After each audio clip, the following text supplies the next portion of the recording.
इस कहानी की शुरुआत होती है और हमें सारा नाम की एक औरत को दिखाया जाता है जो अपने बेटे को लेकर दूसरे टाउन में जा रही थी और यहाँ पर इसका घर एक जंगल के साइड में था। सारा के हस्बैंड ने उसे छोड़ दिया था, इसीलिए यह अपने बेटे के साथ में अकेली रहती थी और उसके बेटे का नाम जैक है। जब सारा अपने बेटे को लेकर गाड़ी से जा ही रही होती है, तभी अचानक से इसके गाड़ी का एक्सीडेंट हो जाता है क्योंकि इसके सामने एक बुढ़ी औरत आ गई थी। सारा गाड़ी से नीचे आकर इस बुढ़ी औरत से पूछती है कि क्या आप ठीक हैं? इस एक्सीडेंट की वजह से सारा के गाड़ी के साइड का शीशा टूट गया था, लेकिन यह बूढ़ी औरत है अपने आप में ही कुछ बड़बड़ा रही थी और बस सारा के बेटे को देखती जा रही थी। और यह देखकर सारा को बहुत ही ज्यादा अजीब लगता है और वह तुरंत अपनी गाड़ी के शीशे को उठाकर गाड़ी के अंदर में चली जाती है। जब सारा अपने बेटे जैक को नए घर में लेकर आती है तो जैक को वहाँ पर एक स्पाइडर नजर आता है और तभी सारा उस स्पाइडर को एक जार में बंद बाहर छोड़ आती है। और तभी जैक उससे पूछता है कि आप मेरे डैड को क्यों नहीं साथ में लेकर आए? अगर वह यहाँ पर होते तो वह इस स्पाइडर को जान से मार देते। यह कहकर जैक इस स्पाइडर को जान से मार देता है, जिसके बाद गुस्सा होकर जैक घर से भाग जाता है और सारा भी अपने बेटे के पीछे जाने लगती है। और तभी सारा एक ऐसी जगह पर चली जाती है जहाँ पर एक बहुत ही बड़ा सा गड्ढा बना हुआ था और तभी वहाँ पर सारा को जैक मिल जाता है, जिसे लेकर सारा अपने घर चली जाती है। इसके बाद सारा एक पार्टी में भी जाती है जहाँ पर उसके दोस्त सारा को बताते हैं कि तुम्हारे टाउन में एक बुढ़ी औरत रहती है, तो देखने में काफी ज्यादा अजीब है। सारा की दोस्त उसी बूढ़ी औरत की बात कर रही है जिसे हमने कहानी के शुरुआत में देखा था। सारा की दोस्त यह भी बताती है कि उस बुढ़ी औरत का बेटा मेरे ही स्कूल में पढ़ता था और उसे अपनी माँ यानी कि उस बूढ़ी औरत से मिलना सख्त मना था। और जब एक दिन वह बूढ़ी औरत अपने बेटे से मिलने के लिए स्कूल में आ गई थी, जिसकी वजह से स्कूल वाले इन दोनों को ही निकाल देते हैं और कुछ दिनों के बाद ही पता चलता है कि उसके बेटे की मौत हो गई। लेकिन सभी लोग यही कहते हैं कि उसने अपने बेटे को एक कार एक्सीडेंट में मारा था और यह सारी बातें सारे को बहुत ही ज्यादा अजीब लगती है। और जब उसी रात सारा अपने घर में सो रही होती है, तभी सारा को कुछ अजीब सी आवाज सुनाई देने लगी थी और तभी उसे पता चलता है कि उसका बेटा गायब है। यह देखकर सारा अपने बेटे को खोजने के लिए घर से बाहर निकल जाता है और जब सारा पीछे मुड़ के देखती है तो उसे अपना बेटा मिल जाता है। लेकिन सारा यह भी नोटिस करती है कि उसका बेटा काफी ज्यादा अजीब दिख रहा है। इसके बाद सुबह हो जाती है तो सारा डॉक्टर के पास जाती है क्योंकि सारा एक डिप्रेशन की मरीज थी। और जब सारा घर जाने लगती है तो रास्ते में वह स्कूल में से अपने बेटे को भी ले लेती है और रास्ते से जाते समय सारा को वही बूढ़ी औरत दिखाई देती है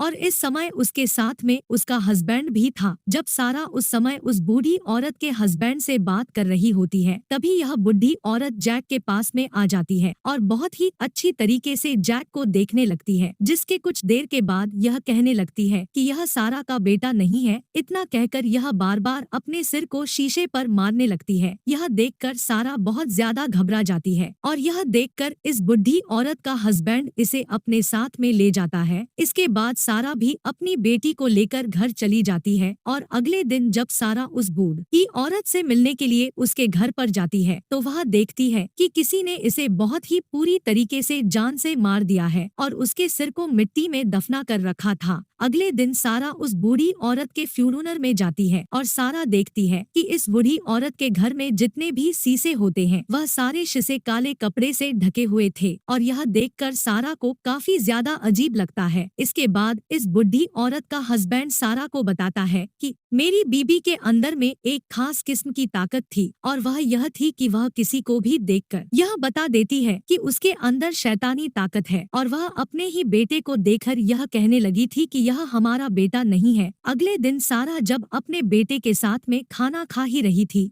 तो वह देखती है कि उसके बेटे जैक का बर्ताव काफी ज्यादा अजीब है, क्योंकि जो चीजें पहले उसे पसंद में नहीं आती थी आज वह उसे बड़े मजे से खा रहा है। रात को सारा जब नहाने के लिए जा रही होती है तो उसे अजीब से आवाज सुनाई देते हैं जो कि जैक के रूम में से आ रहे थे। जब सारा जैक रूम में जाती है तो वह देखती है कि उसका बेटा जैक बैठकर मकड़ी कीड़े मकोड़े को खा रहा है। यह देखकर सारा बहुत ही ज्यादा घबरा जाती है और वह अगली सुबह ही अपने बेटे को डॉक्टर के पास में लेकर जाती है। लेकिन डॉक्टर उसे बताता है कि तुम्हारे बेटे को कुछ भी नहीं हुआ है। अगले दिन स्कूल में एक फंक्शन होता है और सारा भी अपने बेटे का परफॉर्मेंस देखने के लिए स्कूल में गई थी। लेकिन वह नोटिस करती है कि यह जैक पूरा समय उसे ही देखता जा रहा है और यह सब देखकर सारा को बहुत ही ज्यादा अजीब लगता है और तुरंत ही इस हॉल से बाहर चली जाती है। इसके बाद सारा घर में जाकर अपने बेटे जैक के रूप में कैमरा लगा देती है,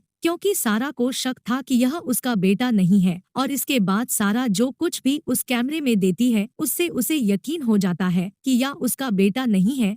इसके बाद सारा इस कैमरे के वीडियो को उस बुढ़ी औरत के हस्बैंड के पास में निकल जाती है। लेकिन यह इस वीडियो को नहीं देखता, क्योंकि इसे ऐसा लगता है कि जो कुछ भी उसके फैमिली के साथ में हुआ था वह अब इसके साथ में हो रहा है। और वह इस वीडियो को तोड़ देता है, क्योंकि ये अपनी बीवी के कुछ बातें याद आ जाती है जो हमें कहानी के आगे पता चलेगा। इसके बाद सारा घर आ जाती है और वह जैक को देखती है जो कि बैठकर टीवी देख रहा था। और तभी सारा जैक से कहती है कि तुम मेरे बेटे नहीं हो, तुम हो कौन? और यह सुनकर जैक सारा को उठाकर पटकने लगता है और इससे सारा को यकीन हो जाता है कि यह उसका बेटा नहीं है, इसके अंदर कोई शैतानी ताकत है।